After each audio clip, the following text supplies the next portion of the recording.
7:01 on Wednesday, March 26th, and I'll call the Zoning Board of Appeals meeting to order. This meeting is being recorded. I have with me in the room from the Zoning Board of Appeals, Rob Scott, Sean Zahn, and myself, Sarah Mellish. We also have in the room Sue Philbrick from the Planning Board. We have on Zoom John Benares from the Zoning Board of Appeals, who's our fourth member. We also have Mark Resnick, the town planner, and Sharon Bianchi, the administrator for the ZBA. So as Mr. Glovsky is aware, because we only have 4 members here tonight, the vote needs to be unanimous. We will discuss it, and if there's a sense that it's not going to be unanimous, you would have the right to continue it to next month, okay? Hope that won't be necessary. I circulated to the board a copy of the prior special permit that we issued. So last year we issued, about this time, a special permit and a variance. At that point in time, the applicants were intending to renovate an existing home. Things have changed and now they are intending to raise it. Okay. So with that, I will move to open the public hearing for the application of Charles William Epps and Caitlin Connolly Epps for a special permit under sections 5.4, 7.2, and 12.5 of the zoning bylaw, and other relief as may be necessary to raise the existing single-family dwelling and reconstruct a new single-family dwelling, which will increase the existing rear setback nonconformity of the dwelling and increase coverage by structures and impervious surfaces, and variances under sections 5.4 and 12.3.3 of the zoning bylaw, and or other relief as may be necessary for a new side setback nonconformity for the primary structure to allow the connection of the existing detached accessory garage to the primary structure, to make it accessible for a disabled child, and to allow coverage by structures of 15.2%, where 15% is allowed, at 26 Proctor Street, Assessors Map number 16, lots number 19 and 24 in District E, filed with the town clerk on February 24th, 2025. Do I have a second to open the meeting? I second. Sean seconds. Take a vote. Rob? Yes. Sean? Yes. John? Don? Yes, yes. Sarah votes yes. Okay. With that, who would like to commence presentation of this application? I will, Mark Glovsky. I was here last year on behalf of the Epps who are here tonight, Trey and Caitlin Epps. And I'm here also with Mike Tardamella from Patrick Ahern Architects and Emily Pothier from my office. Okay. And thank you for being here for one agenda item. We had a site visit, as you all know, last night, and we had a chat with your chairperson who indicated that the board isn't inclined to grant variances for coverage by structures. We think we had a very good argument, and we spent some time today trying to determine how we were going to proceed.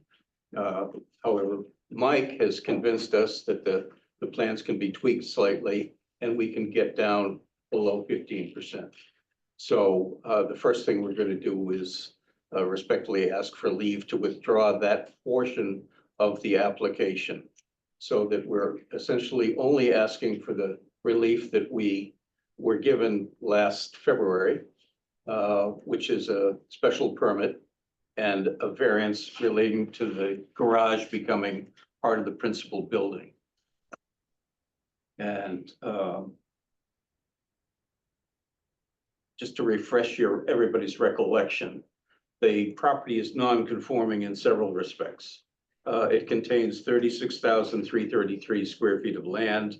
It's obviously in District E, which requires 90,000 square feet. And the house that's existing on the site is presently 4.5 feet or so from the rear lot line, and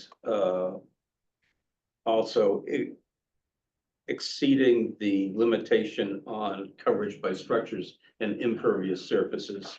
It's currently at 26.9%. So what we're proposing is that number changed to 28.4%.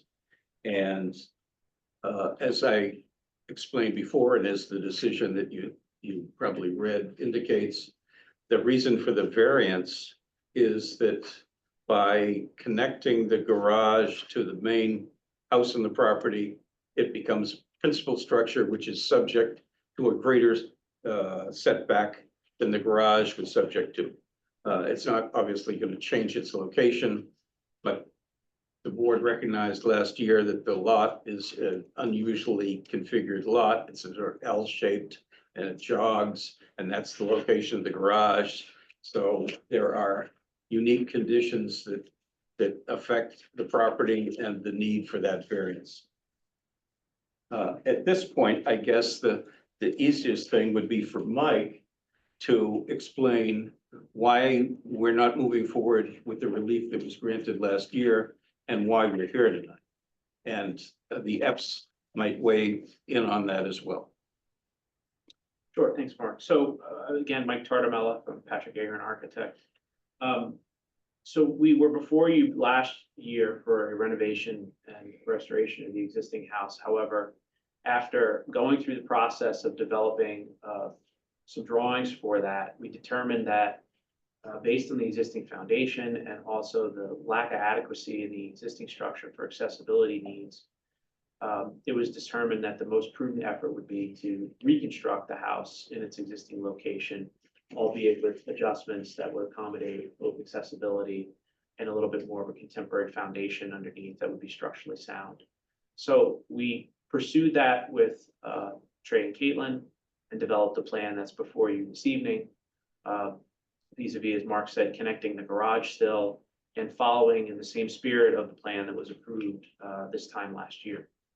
I think to address the lot coverage question, we've devised a way that we've discussed with our clients that we can get under the requirement of 15% and come back to you with that, with a certified plot plan from the surveyor with subtle adjustments that would be needed, subject to the approval this evening. I think that one of the structural issues that I heard a lot about was the fact that 8 feet is needed for the elevator between floors. Yeah. And it just didn't exist. Yeah, I mean, there were significant issues with the existing framing, ultimately trying to create the necessary clearances and egress spaces that are required for their daughter. And in addition to that, creating a necessary private suite for her that would accommodate both spatial needs, access, and the ability to install certain provisions for her to be able to function in that space. The existing house, as we discussed, had a very insufficient foundation, which basically caused us to come to the conclusion that that needed to be really addressed, which then the entire house became compromised at that point. So it was a product of a lot of things that came together post the development of the schematic drawings, which were presented for the approvals last year, which is why we're back in front of you today for the adjustments to what was originally approved. But again, this project isn't about making a bigger, grander house. As you've seen from the drawings, it essentially is almost indistinguishable from the house that's there. It's going to be, in fact, a little less high. It's going to be 22 plus feet high in an area where there could be 35 feet. It could be McMansionized, and that's not the direction this is going in. This is all about accessibility. And were it not for the need for accessibility, we wouldn't be here. I think to speak also, the clients love the house, they love the property. And, we were really tasked from the beginning with maintaining the mass and scale of what was there. So we've taken that really thoughtful approach in creating a little bit more of a house that lives the way we live today, but still, I think, calls a little bit to the context of where we are. And I mean, as Mark said, it's basically the same house. The architectural vocabulary of it hasn't changed.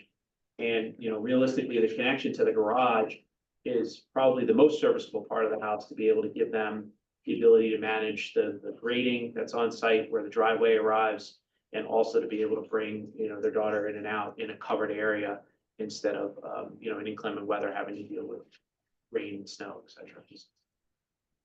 I don't know whether either of you have anything to add at this point.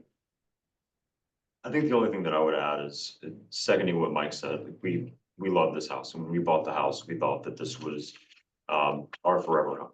And maybe we make some small tweaks and adjustments for her. That was in 2000.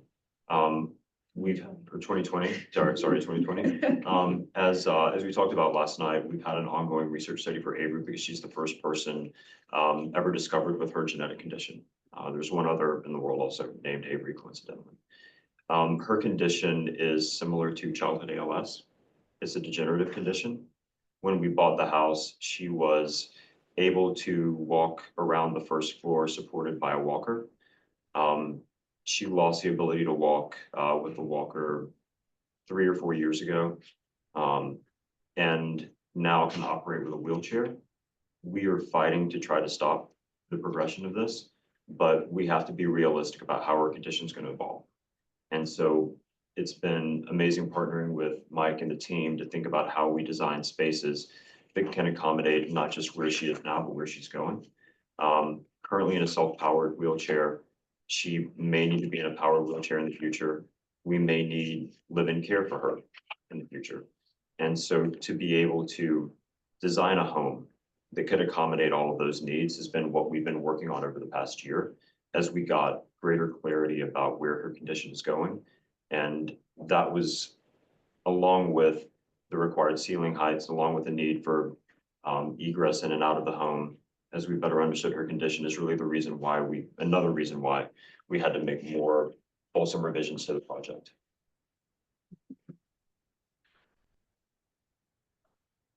Sean, do you have any questions? No, not at this moment. Rob? No. John, do you have any questions? I do not. I'll just point out that, I completely understand that lot, the shape of that lot is very unique. So I understand why, they're before us today. So otherwise, I have no questions on the actual proposal. Thanks. I think that Sean and I were both at the site visit yesterday, and there were orange or red, I don't know, sticks along the ground, which showed where the new footprint of the house is. And when you looked at it, it was very minimal change. It was a little larger, but maybe a couple of feet here and there, and maybe at the corners, there were V's that they squared off. That was kind of the net result of the changes, plus the connector between the house and the. I think that was the biggest change. Was the connector. Yeah.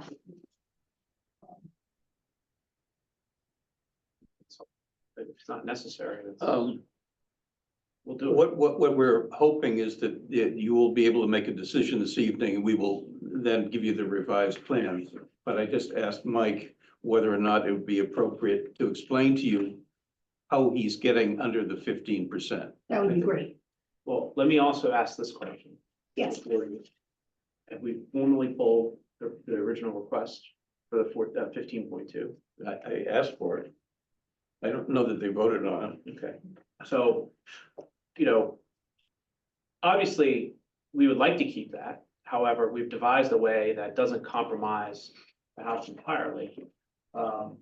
But that was what we had submitted. And if that's not an option, then we're prepared to make an adjustment. But is there a straw poll that we should take?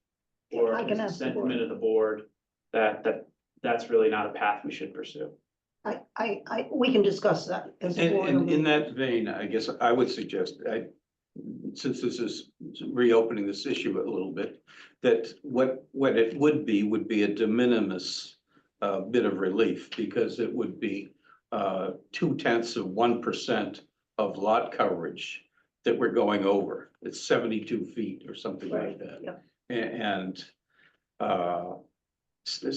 your chairman last night indicated that was likely to be an issue, and consequently, we pulled the fire drill and did what we could today to make sure that we weren't going to lose a month by having to be continued. And so we are prepared to submit plans that will get rid of that 72 feet if we have to. So last fall, we had come before us two different applications for variance for coverage of structures, both of which we denied, because the opinion was that they were attempting to build too large a house on the lots. Both of those lots were square.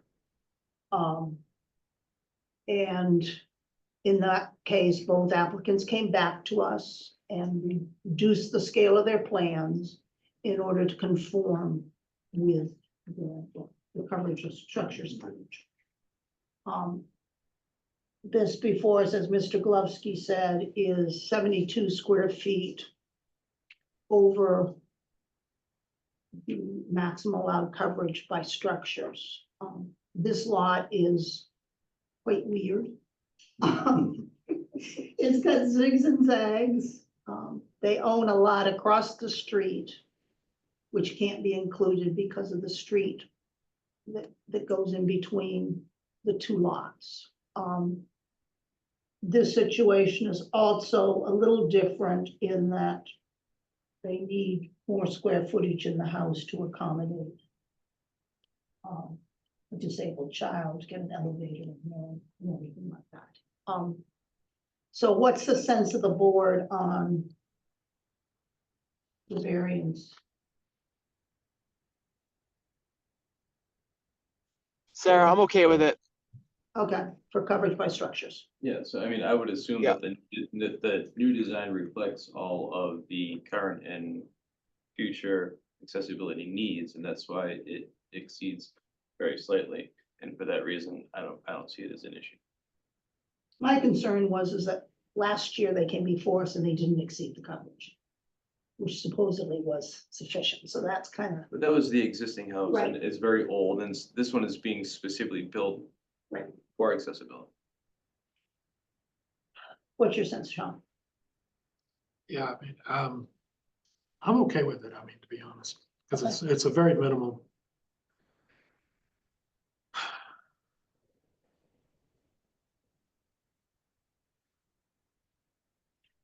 You know, I'm kind of okay with it.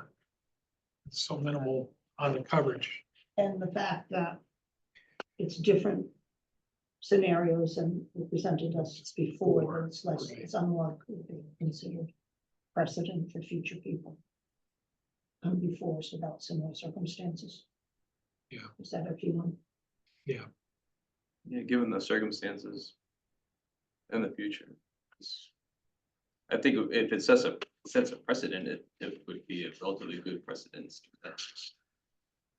Or Accessibility, accessibility? correct. With that on that. Accessibility wise, I'm kind of agreeing with. And I think we had an application before us on We have. Tanglewood. Yes, I was gonna say. thought And I that- believe that was also, that might have been a coverage issue, and that one, we did not issue a variance, but we did it under the whatever the section is for accessibility. Says, yeah, It was before it was in our bylaw, but we went under that section of the law rather than a variance. I was trying to remember, but I thought that we did. have Yeah. one, Yeah. Yeah. But that was totally outside of the scope of the bylaws, because at that point, that was a state requirement that we hadn't been. Right, I mean, if you had a house that was already, like, let's say, over the impervious surface requirements, and somebody had to put in a series of ramps, maybe front and back, that obviously would be impervious, but it's exempt because of Mass General Law, so it wouldn't even take account because it's for accessibility. So if we compared it to something like that, then I think it would be good. It would be okay. Yeah, and if the structure already exceeded. Right. The coverage requirements, then it would be a special permit to increase it. But because it doesn't exceed it, it's variance. Okay. So it sounds like perhaps we'll be okay. Without That's changes. great news. At this point, I'll ask if there's any member of, I don't see members of the public here to speak on this application. Is there any member of the public on Zoom who wishes to speak on this application? I don't see any member of the public, but in case I'm missing it, if so, raise your hand in Zoom.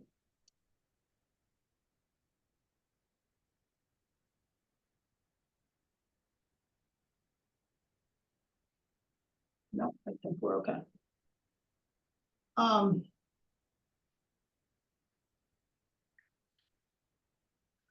So I move to close the public hearing and allow the board to enter into deliberations on this application. Do I have a second?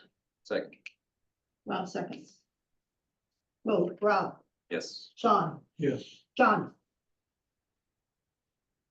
Yes. Sarah votes yes. This is Malay getting to Utah apparently. Yeah, Okay. So we have. I'm still here.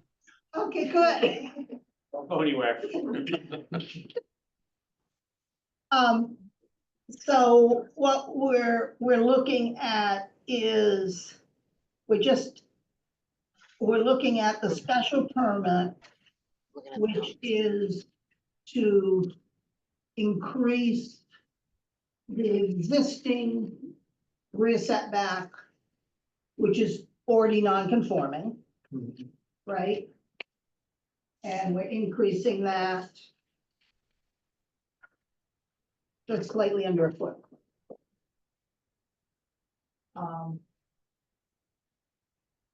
And then we have an increase of coverage by structures and impervious surface from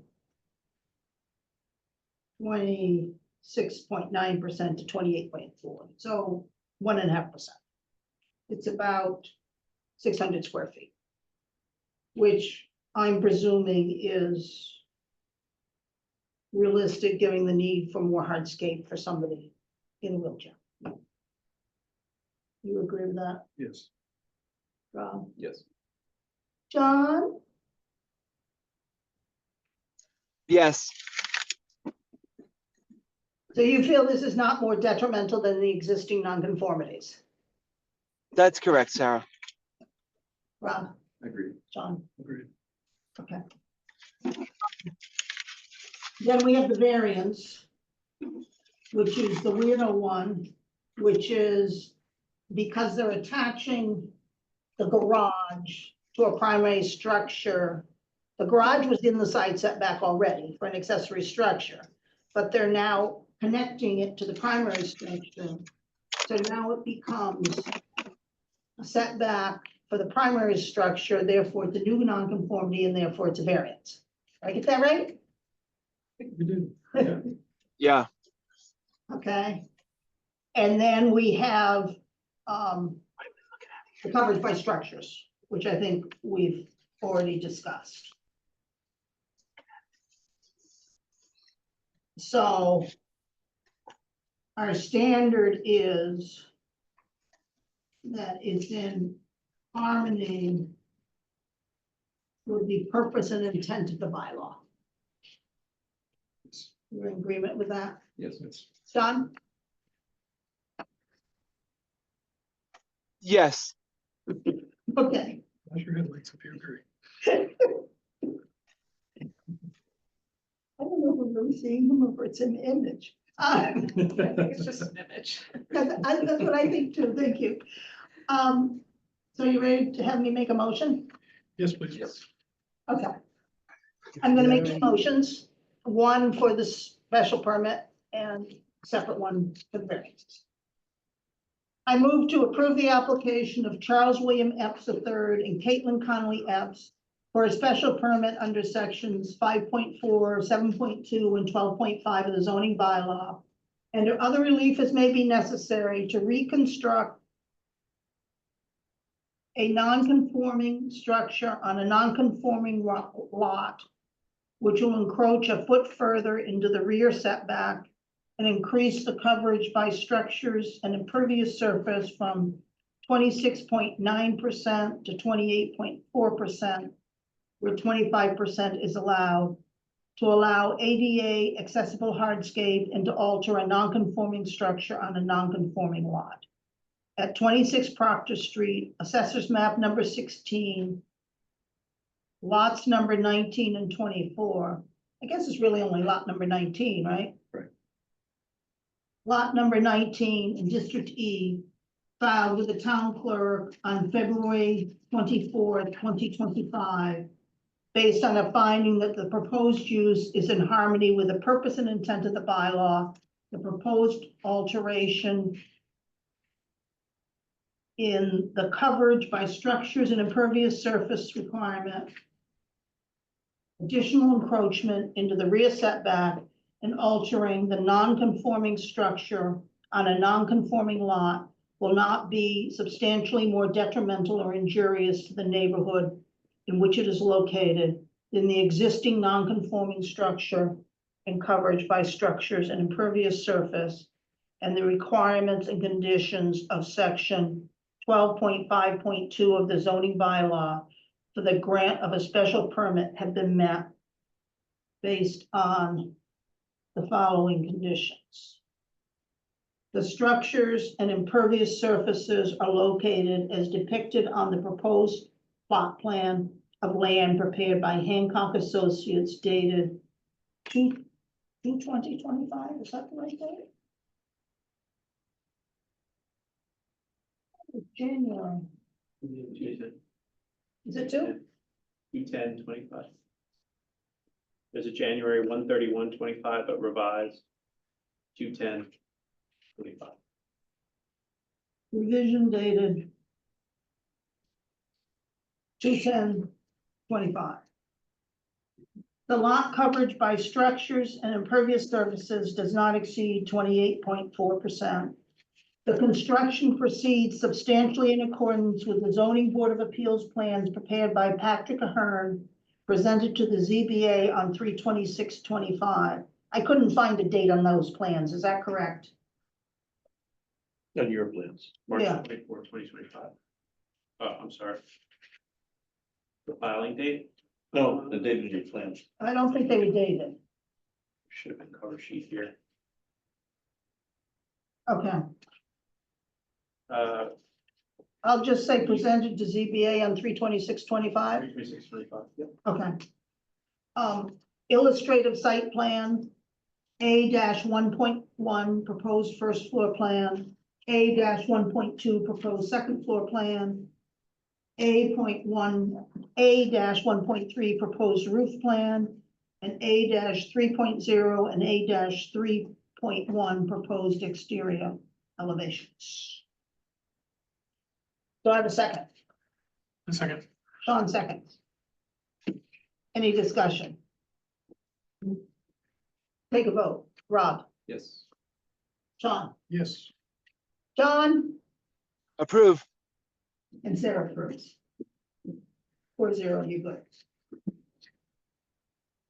I further move to approve the application of Charles William Epps III and Caitlin Connolly Epps for variances under section 5.4 and 12.3.3 of the zoning bylaw and or other relief as may be necessary to construct a connector with lift between the existing non-conforming accessory garage, thereby converting the garage from an accessory structure to a primary structure, subject to primary structure setbacks, resulting in a new nonconformity encroachment into the side setback of 3.5 feet where 20 feet is required. and lot coverage by structures of 15.2%, an excess of 72 square feet, where 15% is allowed, based on a finding that the location of the existing garage and lot coverage by structures, owing to circumstances related to the shape of the land and location of the existing structures, especially affecting such land and structures, but not generally affecting the zoning district E in which it is located, a literal enforcement of the provisions of the bylaw would involve substantial hardship, financial or otherwise, by not allowing the applicants to create an ADA compliant residence for the disabled young daughter, which is required to remain on the property. And that the desirable relief may be granted without substantial detriment to the public good and without nullifying or substantially derogating from the intent or purpose of the bylaw, based on the condition the residential structure renovation is constructed in accordance with the plans listed above under the conditions for the issuance of a special permit, and the lot coverage by structures does not exceed 15.2%. Do I have a second? Second. Rob seconds. Any discussion? We all agree it's a hardship? Yep. We don't approve it? Okay, take a vote. Rob, Yes. John, Approved. John, Approve. and Sarah votes yes. I will write it, since I wrote the last one. Who would like to review it? You can remove it. Sean will review it. All set. Thank you. Thank you very much. Thank you very much. Now just start building in less than a year. Oh. Thank you. They've been champing it with fit. I'll be watching from my house. I know. I'll be walking over that new little walkway behind Uber with you. Thank you. Thank you. Yes, have a good night. Yeah. Thank John. Take care. Okay, we have minutes to review. We can't vote on the February 26th because we don't have enough people here who were at that meeting. Yep. And I have some changes to the ones from January.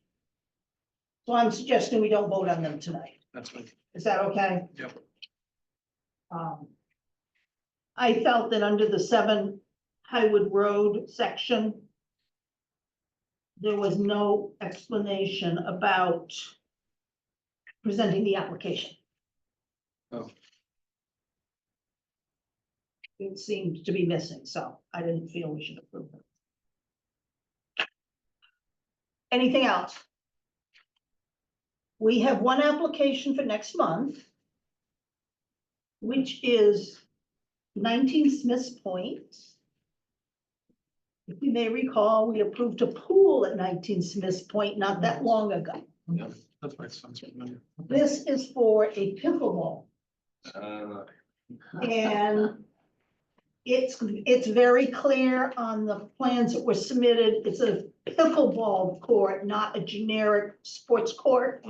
So I asked that the public hearing notice specify it as a pickleball court. And is pretty close to number 15. So I'm wondering if we should request the applicant to get a letter from the owner of 15, accepting it, or is that asking too much? We have the. We can ask, right? Yeah, we can ask. My guess is that the owner 15 is gonna show up on this one. Well, the plan shows it's 179 feet from the house, but it's very close to the lot line, so. Okay. That's all I have. I don't have it. Okay, we have somebody who's applied for ZBA and Yeah, you were saying that. she's apparently in Florida. And so she's not gonna be interviewed by the select board until April 22nd. So I think we've got one more month to get through. And Georgia's not here tonight because she had to recuse herself because she's in a butter of the apps. Okay, with that, I'll take a motion to adjourn. Make a motion. Sean moves to adjourn. John, are you willing to adjourn? Yes, Rob Yes. and Sarah votes yes. thank you guys. Thanks. Have a good night. Yeah, Take care, John. Bye, guys. Good night, everyone. good night. Thanks, Shannon. Good night.